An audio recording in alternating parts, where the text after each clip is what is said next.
에스라의 기도가 계속되고 있습니다. 그의 기도는 절절하고 통렬합니다. 이스라엘의 온 역사를 아우르는 기도입니다. 민족의 현실을 진실로 아파하는 기도입니다. 하나님 앞에 바로 서고자 하는 몸부림입니다. 이 기도의 핵심은 이방인과 통혼한 데 대한 회개의 기도입니다.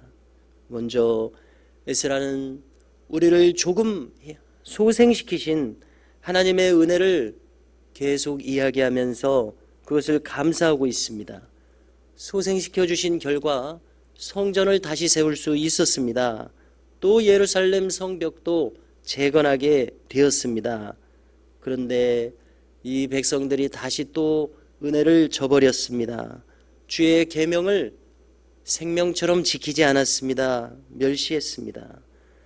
하나님은 출애굽 백성들에게 모세를 통해서 누누이 반복하여 강조하여 명령하셨습니다. 너희가 들어가는 가나안 땅의 이방인들과 통혼하지 말라. 이방 결혼의 문제점은 무엇입니까? 그들의 종교와 문화가 우리 집안으로 들어온다는데 문제가 있습니다. 결국 하나님을 믿는 신앙에서 떠나는 결과를 초래하고 맙니다. 그런데 여기 이 고국에 와보니까 포로였던 백성들, 즉 귀한민들, 이들의 신앙 행태가 말이 아니었습니다. 제사장과 레위인 방백들 등의 지도자들부터 이방 결혼을 아무렇지 않게 생각하고 있었습니다. 어쩌면 먼저 터 잡은 그들에게 그들과 통혼함으로써 더 잘 살 수 있다고 생각했는지도 모릅니다. 그래서 이제까지 하나님은 심판하시고 남은 자를 두어 소생케 하셨던 그 은혜가 무색해져 버린 이런 상황이었습니다. 에스라는 이제 기도 속에서 우리가 어찌 다시 주의 진노를 피할 수 있겠느냐고 통탄해하지 않습니다. 그래서 하나님이 지금 이 시간 심판하신다면 어찌 우리가 심판을 피하겠느냐, 이러한 의미입니다.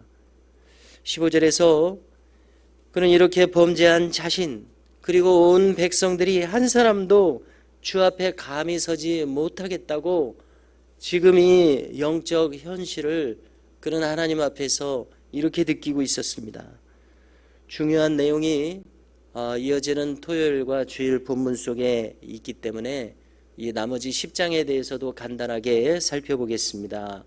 월요일에는 학개서로 이어지기 때문에 그렇습니다. 에스라가 이렇게 회개하고 있을 때에 10장에 넘어가면 많은 백성들이 통곡하면서 모여듭니다. 큰 무리였다고 전합니다. 이때 스가냐라는 인물이 제안을 합니다. 그러면 이방 여인들과 그 아내들, 그 소생들을 모두 다 내보내기로 언약을 세우십시다.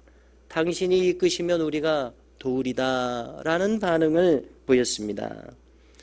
본래부터 에스라와 같은 뜻을 가진 인물이었을 것입니다.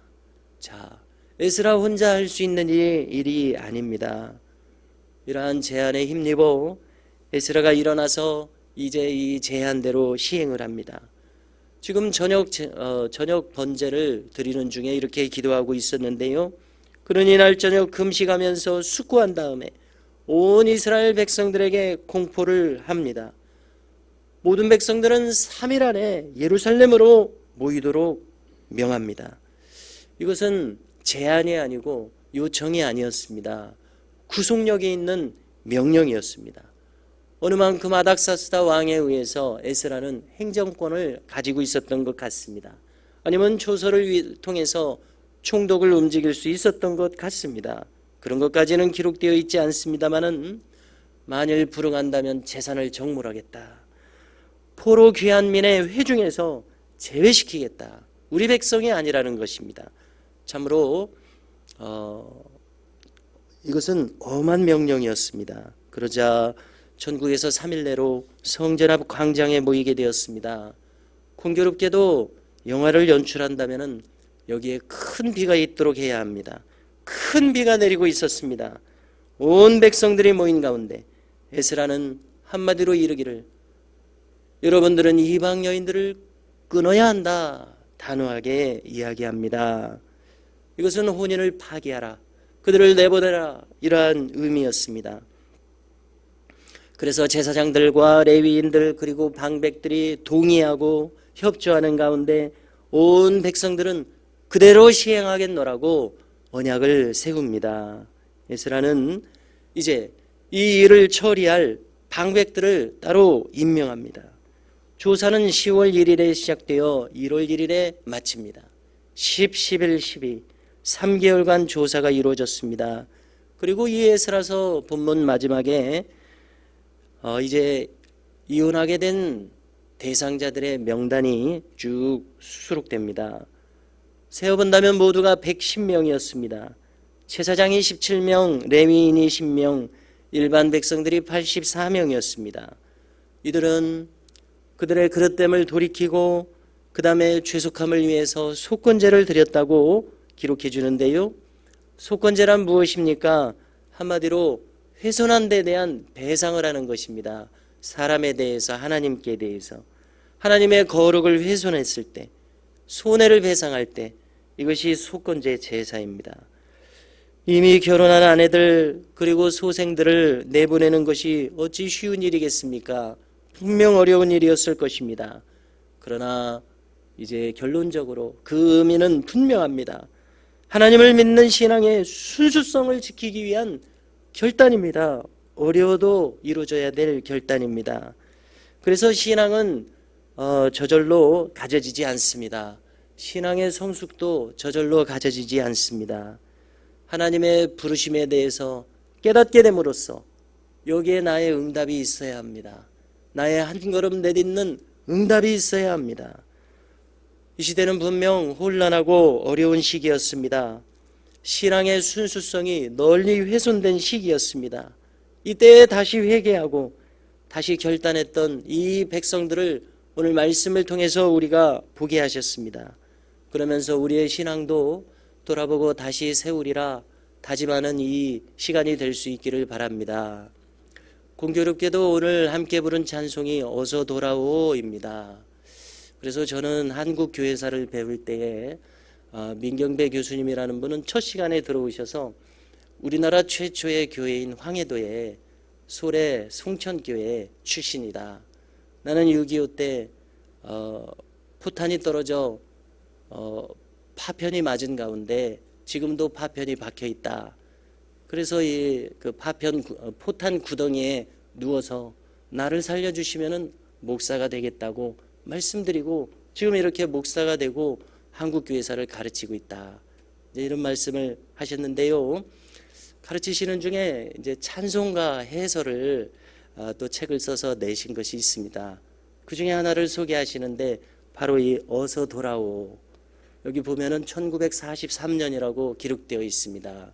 그래서 이걸 우리 한국 찬송가인데 여기에 의미가 있다는 겁니다. 이때는 온 교회가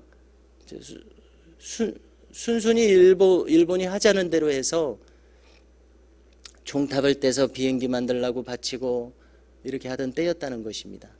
앞장서서 신사참배를 하고 이렇게 하던 때였다는 것입니다. 그래서 이 찬송 가사를 보면 어서 돌아오라는 것은 바로 이러한 배경이 있습니다. 모두가 다 하나님께 대한 순수한 신앙을 버리고 국민을 해라고 하니까 그렇다고 설교하면서 또 우리말도 잃어버리고 일본말로 설교하고 찬송하면서 이렇게 전국의 신앙이 이제 교단도 없어졌습니다. 일본 교회로 모든 교단들 다 통합되었습니다. 교회의 정체성을 아주 없이 하고자 한 그런 때였습니다. 이때에 이 찬송가 어서 돌아오, 오늘 아마 에스라의 심경과 비슷한 것 같습니다. 이러한 찬송과 또 말씀을 대하면서 신앙이란 결단이 필요하구나. 그래서 우리도 하나님께 다시 돌이키고 더 가까이 나아가기 위한 나 나름대로의 결단이 있는 이러한 신앙 여정이 될 수 있기를 주님의 이름으로 축복합니다. 수수감사절을 앞두고 있는데요. 회개할 때 진정한 감사가 있을 것입니다. 하나님 편에 확고히 서고자 할 때 우리의 마음은 그 누구도 줄 수 없는 평강을 얻고 여기에서 감사가 나오리라고 믿습니다. 이 신앙의 결단, 이것은 결국 하나님께 대한 한없는 감사로 이어지리라 생각합니다. 주께 확고하게 서겠다는, 주께서 기뻐하시는 그 길에 확고하게 서겠다는 이러한 결심이 우리에게 있기를 간절히 바랍니다.